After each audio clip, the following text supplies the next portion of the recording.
I do want to ask this as well. I've been asking people, do you think Trump is a worse client or Rudy Giuliani is a worse lawyer? Where do you come out on that? Well, this is a very difficult question. It is, right? This is like a question that, like, in order to get, like, over a bridge, like a troll would ask you. Monty Python and the Holy Grail. Exactly. I would say that Rudy Giuliani is perhaps the worst lawyer that anyone can have. Yeah. And, and I would point to this which just came out within the last 24 hours. Mm-hmm. In the New Yorker, Giuliani quoted as saying, "We had to get rid of Yovanovitch, this courageous former ambassador to Ukraine, because she was going to get in the way of these investigations." I mean, it was just another full-throated confession.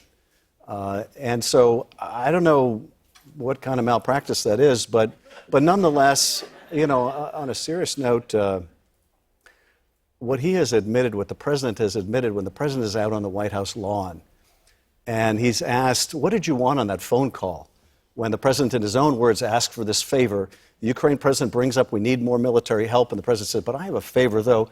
What did you want him to do?" And the president says, "Well, if we're being honest about it, there's a simple answer. He should investigate the Bidens." And it was interesting because he was asked about what did you want at the time, but his answer was what he wants right now. He still wants an investigation of the Bidens, and if not by Ukraine, then by China. And this was why we felt an imperative to move forward with the articles of impeachment that we did, because the threat is ongoing. The plot has never stopped. His efforts to get foreign countries to help him cheat in the next election are a continuing threat to our democracy. But he continues, and his lawyer continues, to make the case for his own removal. And yet, obviously, we're in a situation, based on what would have to happen in the Senate, it is very unlikely that he is going to be voted to be impeached and out of office. You mentioned, like, this is something where you're going to say to your grandkids what you did in this moment. Do you feel as though, if the outcome is what can be expected, which is he's not going to leave office from this, has it been worth it to impeach him in the House, which obviously will happen on Wednesday? Well, again, if they were senators, we'd be in a whole different situation right now. The answer is yes, and I say that, and I was someone who was reluctant to go down this road. But two things changed my mind. The first was this latest misconduct involving this shakedown of a country at war, and a shakedown that damages our own national security was just a bridge too far.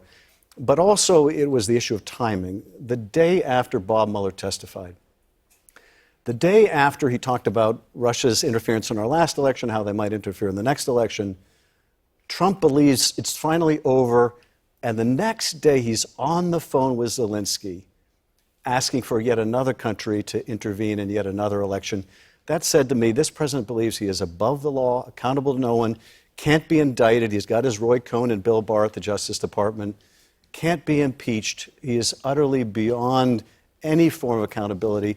That is too dangerous a situation to go unchallenged. And so we do what we must. The fact that the Republicans may or may not honor their constitutional duty doesn't mean that we relinquish our own. All right, thanks so much for being here. That's Adam Schiff. If you see him, call the side of the middle.